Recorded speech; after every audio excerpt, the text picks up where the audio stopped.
소립자들 김혜준. 척수로부터 올라온 감각이 뇌에서 구름으로 맺힌다. 사람마다 다른 억양으로 구부러진 연한 살덩어리. 혀와 뇌가 같은 재질임을 안다. 흉곽적으로 쓸어놓은 언어가 진창이다. 허기에 눈 밟는 소리가 난다. 심장이 품을 두드리며 죽음 앞을 서성일 때 등은 내가 지나온 시간과 공간의 끝에서 골목을 사수한다. 눈앞에는 과거를 포장했던 껍질만 남는다. 뇌는 적막할 때만 그 시절을 핥는다. 울음과 걸음이 비례하는 동물. 신발을 신고 방금 내린 눈에 발자국을 새긴다. 폐기종 선고를 받고 만성이라는 성질을 얻는다.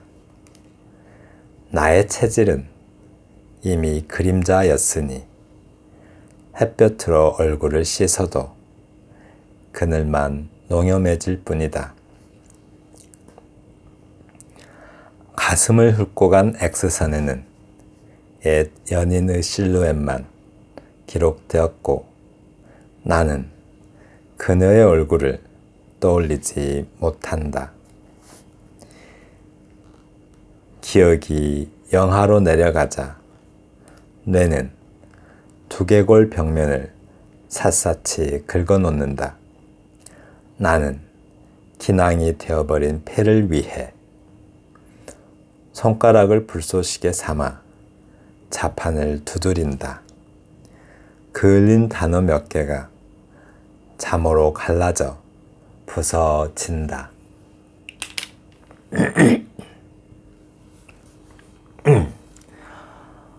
제12장 경직성에서 벗어나기 부분입니다.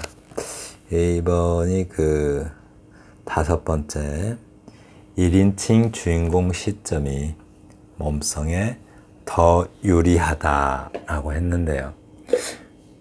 1인칭을 쓰면은 아무래도 좀 절실하게 표현할 수가 있죠. 네, 그래서 1인칭 시점에는 좀 표현을 절실하고 간절하게 할 수 있는 측면이 있습니다. 그러면 작품 보겠습니다. 소립자들. 소립자가 뭐죠? 소립자.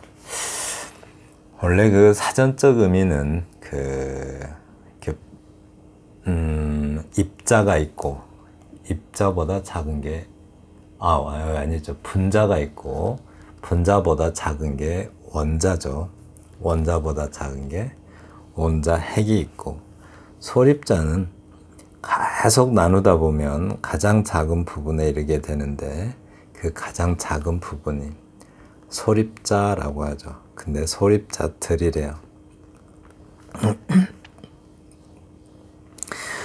시 내용상 보니까 그 폐포라는 게 있어요. 폐가 그 포도보다도 머루라고 그럴까요? 머루가 모여 있는 것처럼 모여 있는데 그게 부풀어 오르는 현상. 그 현상을 또 그 폐기종이라고 하죠. 폐기종에 걸린 환자의 그 폐포 모양을 이렇게 보고서 소립자들하고 표현한 것 같습니다. 척수로부터 올라온 감각이 뇌에서 구름으로 맺힌다 라고 했는데요. 척수는 등골을 말하죠. 등뼈가 있고 그 안에 골이 있죠. 등뼈 안에 골이 있는데 그 등골 아주 그 중추신경이 글리 지나가나요? 그런데 폐 어떤 구름 그 감각이 뇌에서 구름으로 맺힌다라고 합니다. 폐의 어떤 폐에서 폐의 고통으로 인하여 어떤 전달되는 어떤 구름은 좀 우울한 느낌이 들죠. 그러니까 어떤 어떤 폐기종에 걸린 사람이 폐에서 느껴지는 고통으로 인해서 그 고통 감각이 척수를 지나서 뇌까지 전달되는데 그때 구름으로 맺힌다라고 해요. 어찌 보면 우울해진다라는 뜻도 되고 아득해지겠죠. 이게 폐기종에 걸렸는데 그래서 몽롱해진다라는 뜻으로도 보이고 그렇습니다. 사람마다 다른 억양으로 구부러진 연한 살덩어리 어떤 폐의 모양을 하는 말이 가리켜서 하는 말이죠. 그러니까 사람마다 다른 억양으로 구부러졌다라고 해요. 그러니까 살아온 방식이 다 다르듯이 그렇죠? 그 폐의 모양도 다 다르게 그러니까 여러 개의 어떤 그 기포들이 모여 있는 그 모양이 있는데 그 구부러진 모양이 사람마다 다 삶의 어떤 강약으로 살아왔겠죠. 그 강약으로 살아온 그 강약에 따라서 다른 강약에 따라서 다르게 구부러진 연한 살덩어리라고 해요. 네. 혀와 뇌가 같은 재질임을 안다라고 했습니다. 혀는 언어를 말하는 기관이죠. 뇌는 생각하는 기관이고 그런데 혀와 뇌가 같은 재질임을 안다라고 했네요. 그러니까 재질이 뭐죠? 재질? 그러니까 어떤 재료의 성질이죠.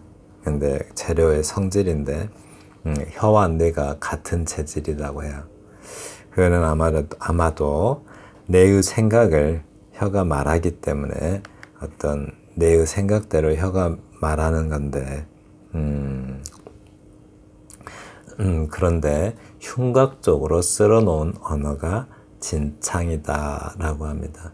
흉곽은 그 폐하고 심장하고 폐를 이렇게 보호하고 있는 가슴통을 흉곽이라고 하죠. 뼈로 이렇게 보호되고 있는 그 가슴통.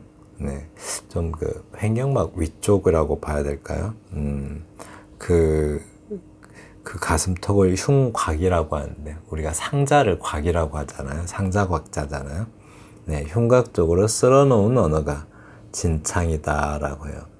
그러니까 뇌가 생각하는 바를 혀로 이렇게 말을 해야 되는데 말로 표현하지 않고서 흉곽 쪽에다 이렇게 그러니까 가슴 속에 담아둔 언어죠. 쉽게 말해서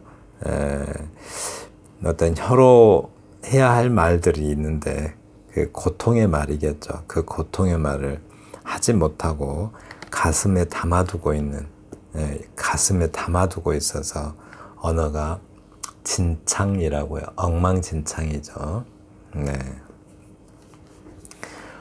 허기에 눈 밟는 소리가 난다. 예. 허기가 진다고요. 눈 밟는 소리가 난대요. 우리가 여기서도 참 표현 새롭죠. 우리가 왜 허기지면 꼬르락꼬르락 한다고 하지 않고 눈 밟는 소리, 뽀드득 뽀드득 하죠. 허기져서 눈 밟는 소리가 난다고 해요. 심장이 품을 두드리며 죽음 앞을 서성일 때라고 하는데요. 품이 뭐죠? 품도 가슴이죠. 품도 가슴이고 흉곽도 가슴인데 이 품은 사람이 좀 앉기도 하고 안기기도 하는 곳이죠. 뭔가 이렇게 위로가 되어주는 곳인데 심장이 품을 두드린다고요. 품을 두드리고 죽음 앞을 서성일 때 이제 그렇게 안식의 어떤 신체 부위가 아니고 이제 죽음 앞을 서성이고 있어요. 그래서 등은 그 등은 내가 지나온 시간과 공간의 끝에서 골목을 사수한다 라고 합니다. 등은 과거를 지고 있는 게 등이죠. 과거하고 이렇게 직면하고 있는 게 등이고, 미래하고 등면하고 있는 게 현재와 미래를 바라보고 있는 것이 앞이라면, 가슴이라면, 등은 과거를 이렇게 직면하고 있는 게 등이죠. 근데 그 등이 내가 지나온 과거들을, 시간과 공간, 내가 지나온 과거의 길들을 그렇게 사수하고 있다고 합니다.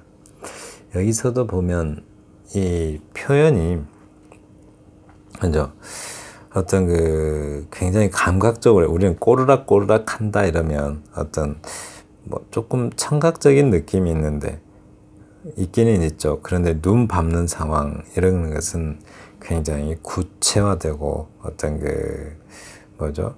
약간 두려움으로 인해서, 눈이라고 표현하는 데서 두려움으로 인해서 밟는 소리잖아요. 또 눈 밟는 소리, 밟는 소리라고 하는 것 봐서 좀 두려움으로 인해서 추위를 동시에 느끼고 있는 것이 아닌가 생각됩니다.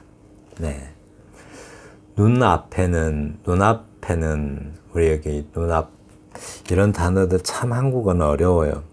눈앞이니까 눈도 합성어가 특히 어렵죠. 이렇게 합성어 되어 있는 것, 의미 있는 단어들끼리 만난 것을 합성어라고 하잖아요. 그러니까 복합어는 어떤 그 파생어가 있고 합성어가 있죠. 그러니까 접미사나 접두사, 접사와 만나서 새로운 단어가 되면 그걸 이제 파생어라고 하고, 의미 있는 단어들끼리 만나는 거. 그러니까 채소 형태소라고 하나요? 그죠? 그 의미 있는 단어들끼리 만난 것을 어떤 합성어라고 하는데, 이 합성어 왠지 좀 띄어서 써야 될 것 같잖아요. 눈 앞이니까. 근데 이제 눈앞, 뭐 문앞 이런 어떤 단어들 잘 붙여서 한 단어예요. 사전에 등록된 한 단어들은 이렇게 붙여서 써야 합니다. 눈앞에는 과거를 포장했던 껍질만 남는다.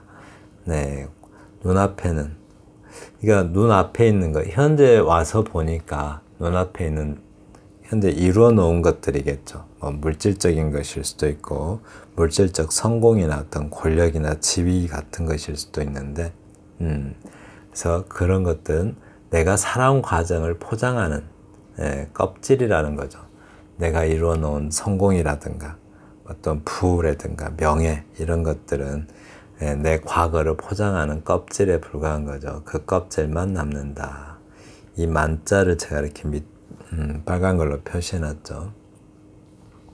뭐 할만하다 할 때, 정도를, 어떤 그 할만한 가치를 나타낼 때는 의존명사니까 띄었어야 되죠. 그런데 이렇게 명사 뒤에 한정을 나타낼 때는 이렇게 껍질만 하고 한정하잖아요. 이렇게 다른 거 다 빼고 껍질만. 이렇게 한정을 나타낼 때는 조사입니다. 보조사니까 이렇게 붙였어야 돼요. 이 많이 참 어려워요. 이렇게. 그죠? 그리고 뭐 할만하다 할 때, 만하다가 한 단어로 쓰이면 보조사니까, 그죠? 앞에 또 본동사가 와야죠. 아니, 본명언이 와야겠죠. 네. 뇌는 적막할 때만 그 시절을 핥는다 라고 합니다. 이 뇌는 적막할 때만 그 시절을 핥는데요. 그 적막하다, 그러니까 아주 조용할 때, 아무 뭔가 그 다른 일이 없을 때, 적막할 때 바로 그 포장된 과거를 떠올린다고 합니다. 네. 좀 사랑스럽게 떠올리나 봐요. 울음과 걸음이 비례하는 동물. 울음과 걸음이 비례한다는 말이 무슨 말일까요? 이렇게. 그죠? 우리가 울음, 걸음, 비례한다. 그러니까 우리가 걸어온 만큼 울었을 것이죠. 그러니까 살아온 만큼 눈물을 흘리는 것이, 어떤 살아온 만큼 눈물을 흘리는 것, 그것이 어떤 그 동물의 숙명 같은 거죠. 네, 그 동물의 숙명이 그래요. 울음과 걸음이 비례한다. 즉 살아온 만큼 우는 동물은 신발을 신고 방금 내린 눈에 발자국을 새긴다. 네, 이 눈, 또 눈이 나오죠. 방금 내린 눈에 발자국을 새긴대요. 그러니까 좀 왠지 그 방금 내린 눈에 앞에 있는 분위기하고 다시 눈을 돌아가면 또 눈에서는 뽀드득 뽀드득 소리도 나죠. 그러니까 왠지 좀 등골이 오싹한 느낌이 들어요. 이렇게. 네, 등골이 오싹한 장소로 이동하는 느낌. 눈을 밟는 소리가 다 들릴 정도면 굉장히 적막하겠죠. 그리고 또 어쩐지 또 의사를 만나러 가는 느낌. 그렇죠. 그래서 등골이 오싹한, 어쩌면 또 등골이 오싹한 삶을 시작하는 느낌. 그러니까 좀 불치병에 걸려서 그런 병과 함께 살아가야 되는 좀 추운, 추운 새로운 세계를 뜻하는 것 같기도 해요. 네. 눈을 이렇게 밟고 가는 그 분위기가. 폐기종 선고를 받고 만성이라는 성질을 얻는다. 이 표현이 음을 좀 맞춘 것 같아요. 이렇게 만성, 성질 이렇게. 네, 아주 그 폐기종은 폐에 공기가 차는 건데 담배가 원인이 가장 큰가 봐요. 좀 먼지 많이 마시고 그러면 걸리나 봐요. 아주 고치기는 어렵다고 해요. 네. 나의 체질은 이미 그림자였으니 햇볕으로 얼굴을 씻어도 그늘만 농염해질 뿐이다. 이 표현 참 기가 막히네요. 그죠? 나의 체질은 이미 그림자였으니 햇볕으로 얼굴을 씻어도 그늘만 농염해질 뿐이다. 내 체질이 원래 좀 피부가 까무잡잡했나 봐요. 그래서 그렇게 표현한 것 같아요. 그리고 또 어쩌면 병색이 좀 원래 좀 있었다라고 표현한 것 같기도 하죠. 병색이 있으면 좀 사람 얼굴이 좀 좀 까맣죠. 이렇게 푸릇푸릇하고 이렇게. 네, 그래요. 그래서 원래 까마니까 햇볕으로 얼굴을 씻어도 햇볕을 쬐게 되면 어때요? 그늘은 더 선명해지죠. 농염해질 뿐이다 해서 그 그늘이 더 선명해져서 병색만 더 완연하게 드러난다 라고 말하는 것 같습니다. 이 농염이라는 게 짙을 농자에 어여쁠 염자인가요? 이렇게 쓰죠. 그러니까 더 선명해지는 걸 말해요.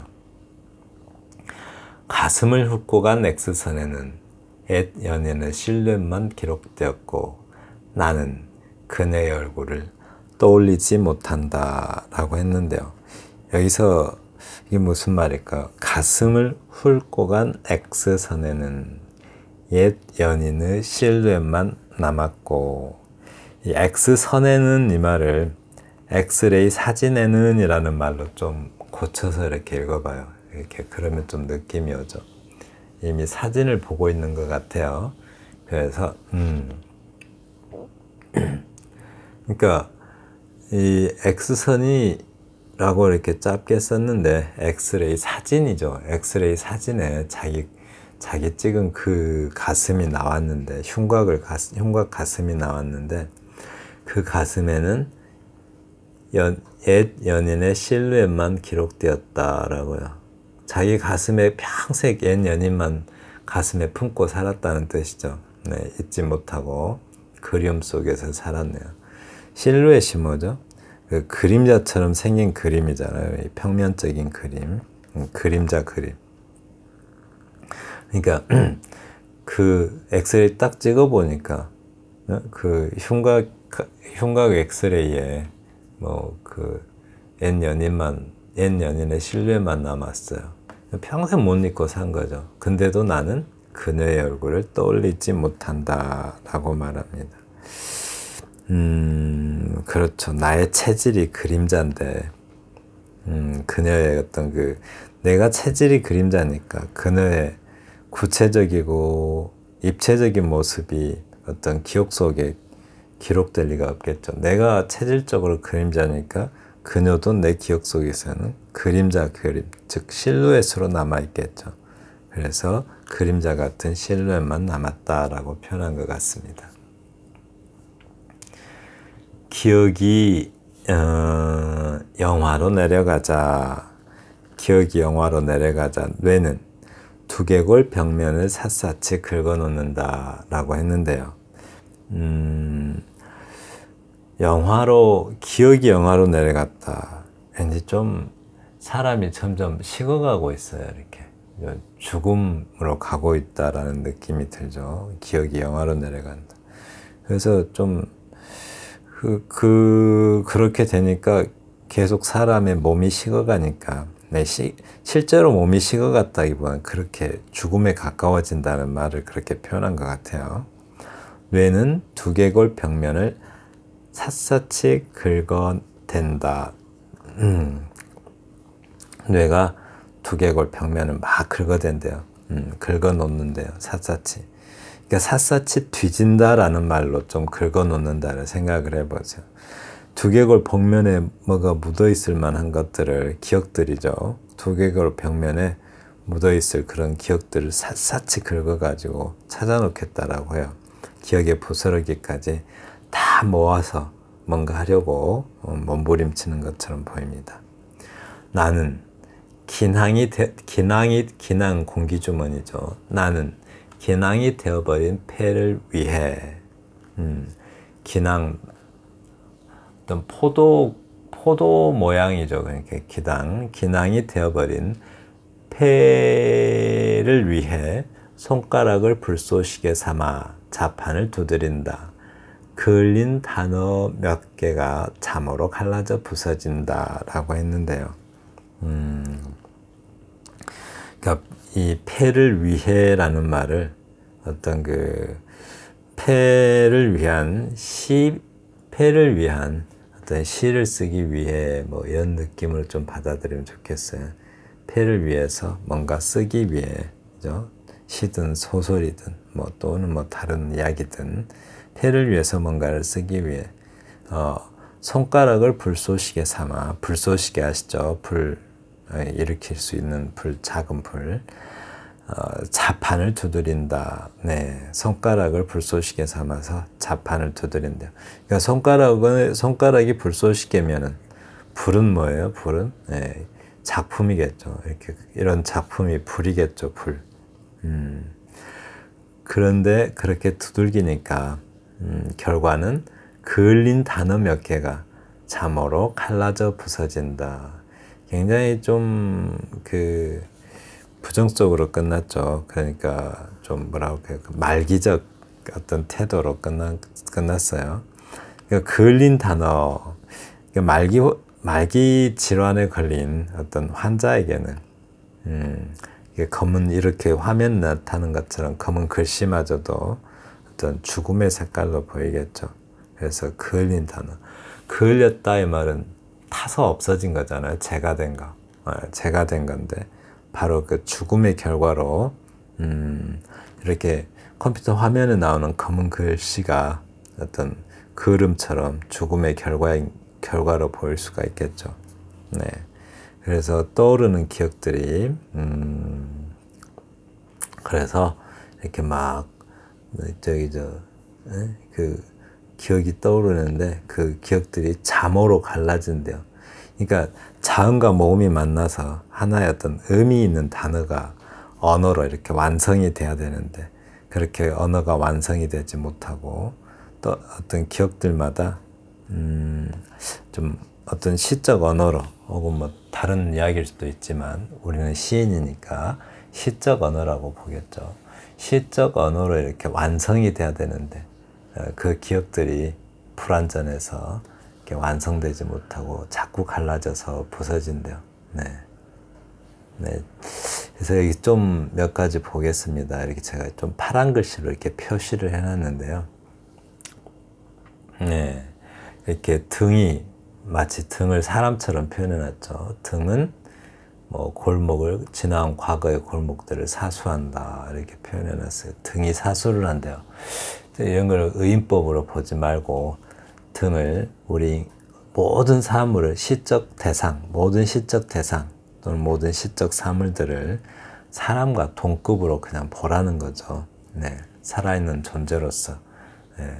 그리고 또 뇌는 여기서도 그래요. 뇌는 핥는다. 마치 또 뇌를 어떤 그 짐승처럼 이렇게 표현하고 있죠. 네, 다 같은 급으로 보면 사람도 짐승급이 되는 거죠. 그리고 또 네, 뇌는 이렇게 샅샅이 긁어놓는다 이렇게 맞죠. 네, 또 움직이는 동물처럼 생체성을 이렇게 부여한 모습들을 볼 수가 있습니다. 네, 여기 심사평이 있어서 좀 제가 찾아봤어요. 심사평을 하나 좀 읽어봐 드릴게요. 하나의 사태, 이거는 할인 시인이 쓴 게 아니라 원래 이 시가 그 문해중앙에서 당선될 때 그 심사평이에요. 심사자 이름을 안 썼네요. 썼어야 되는데 좀 죄송합니다. 심사평, 하나의 사태를 풍부하고 할인 시인이 초반에 아주 강조했던 이야기죠. 하나의 사건이라고 해요. 하나, 네. 하나의 감정, 네. 이렇게 표현을 많이 했죠. 하나의 사태를 풍부하고 적실한 이미지로 다채롭게 풀어내는 능력이 발군이었다라고 합니다. 네, 아주 극찬을 했죠. 이렇게 적실하다는 게 뭐죠? 적실, 사실에 딱 맞아떨어지는 말이죠. 그러니까 하나의 사태인데 풍부하고 적실한 이미지래요. 이미지가 풍부하고 적실하다고요. 탁탁 사실에 맞아떨어지는. 네, 시적으로 표현했지만 탁탁 맞아떨어지는, 그리고 다채롭게 풀어내는 능력이 발군이었다라고 합니다. 네, 지금까지 소립자들 김혜준 시인의 시를 함께 감상해 보았습니다. 감사합니다.